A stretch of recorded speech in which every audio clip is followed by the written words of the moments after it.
2월 7일 월요일. 눈은 없지만 마음으로.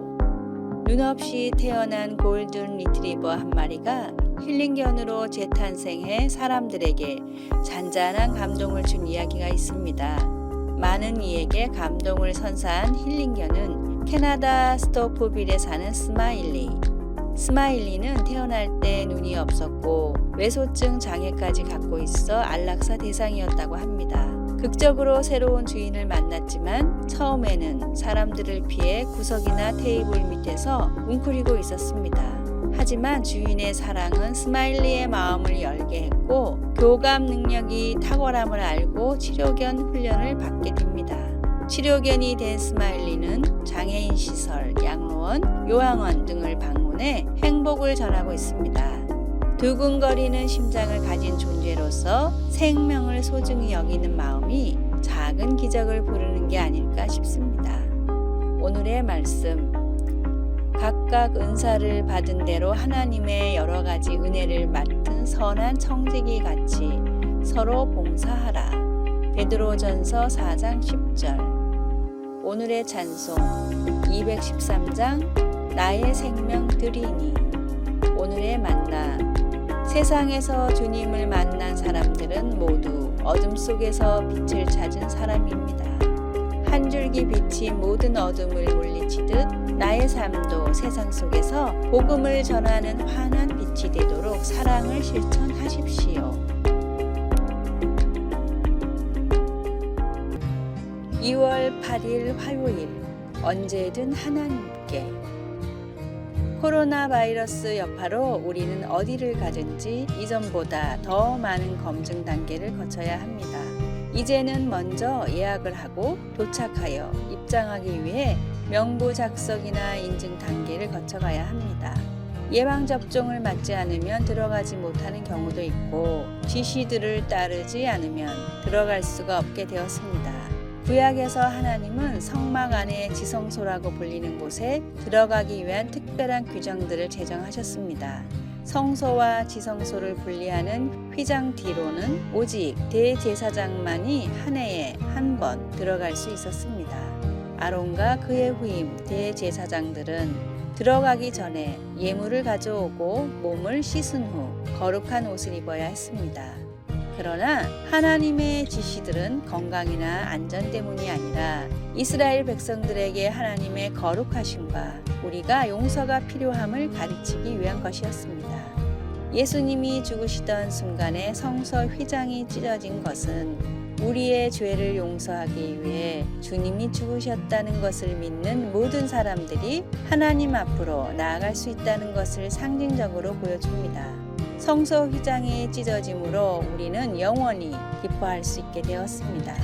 예수님께서 우리가 언제나 하나님께 가까이 나아갈 수 있게 해주신 것입니다. 말씀.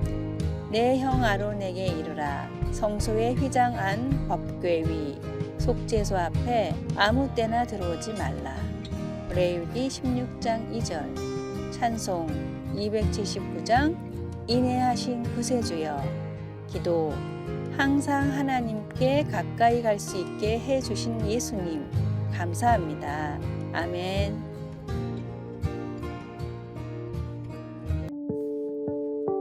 (2월 9일) 수요일. 86,400이라는 숫자. 매일 당신에게 86,400원을 입금해주는 은행이 있다고 상상해 보세요. 그러나 당일이 지나면 잔액이 남지 않습니다. 하루가 지나면 쓰지 못하고 남은 잔액은 없어져 버립니다. 당신이라면 어떻게 하시겠어요? 당연히 그날 모두 찾아야겠죠. 시간은 우리에게 마치 이런 은행과도 같습니다. 매일 우리는 86,400초를 부여받아 살고 있지만 버려진 시간처럼 그냥 무의미하게 없어져 버릴 때가 많습니다. 그런데 시간은 잔액이 없습니다. 더 많이 사용할 수도 내일을 위해 남겨둘 수도 없습니다. 그러기에 최대한 사용할 수 있을 만큼 시간을 뽑아서 써야 합니다. 지나가는 시간 속에서 건강과 행복과 성공을 위해 하루를 최선을 다해 보내시기를 바랍니다. 오늘의 말씀. 외인에게 대해서는 지혜로 행하여 세월을 아끼라. 골로새서 4장 5절. 오늘의 찬송 201장 참 사랑 되신 말씀. 오늘의 만나.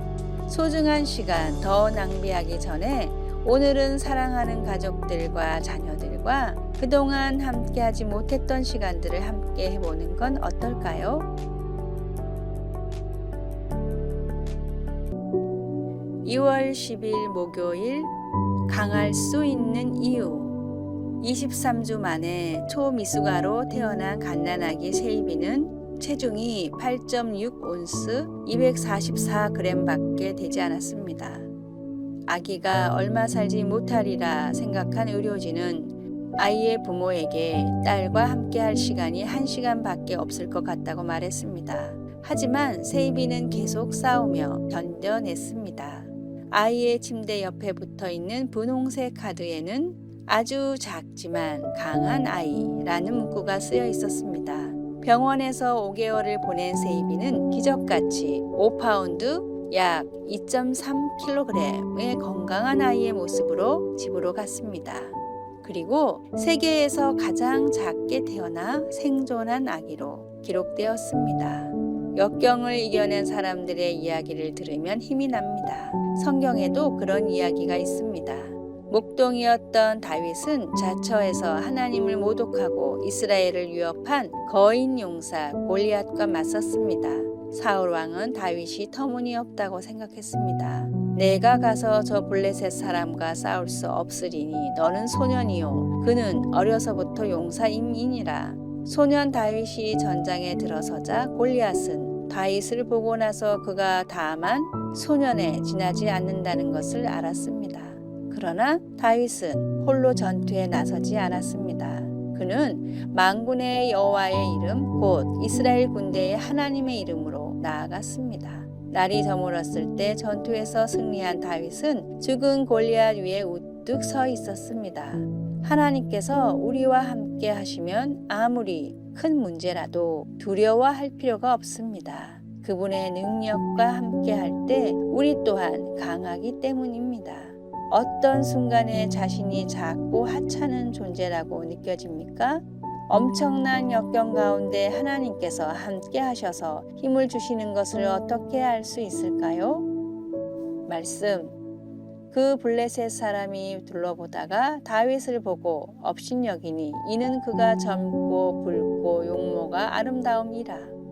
사무엘상 17장 42절. 찬송 356장 주 예수 이름 소리 높여.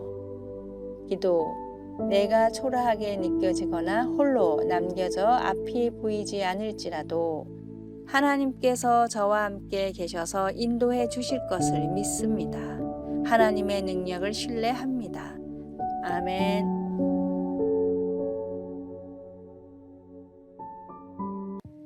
(2월 11일) 금요일 간디의 신발 한 짝. 인도의 지도자 간디가 남아프리카에서 변호사로 일할 때 일입니다. 어느 날 간디는 기차를 타고 업무를 하러 가게 되었습니다. 이제 막 떠나는 기차에 도착하여 기차 발판에 오르려 하는데 그만 한쪽 신발이 벗겨져 기차 밖으로 떨어졌습니다. 기차는 이미 출발하고 있었기 때문에 그 신발을 줄 수 없었습니다. 그러자 간디는 신고 있던 한 짝 신발을 떨어진 신발 옆에 던져 놓았습니다. 함께 있던 친구가 몹시 의아해하면서 물었습니다. 왜 나머지 신발을 벗어 던졌는가? 그러자 간디는 잔잔한 미소를 지으며 대답했습니다. 누군가 저 신발을 줍는다면 두 쪽이 다 있어야 신을 수 있지 않은가? 누군가에게 부족한 게 내게 있다면 기꺼이 내어줄 수 있는 따뜻한 마음이 그립습니다. 작은 것이라도 상대방을 배려하고 나누는 삶을 살아가길 바랍니다. 조그마한 배려는 더 큰 사랑을 불러오기 때문입니다. 오늘의 말씀. 손님 대접하기를 잊지 말라. 이로써 부지 중에 천사들을 대접한 이들이 있었느니라. 히브리서 13장 2절. 오늘의 찬송 310장. 아 하나님의 은혜로. 오늘의 만나. 고귀한 정신을 가진 사람은 사랑을 얻기 위해서가 아니라 사랑하기 때문에 행동합니다. 아래의 빨간색 글자 구독을 누르시어 더 많은 전도의 열매를 맺으시기를 기도합니다.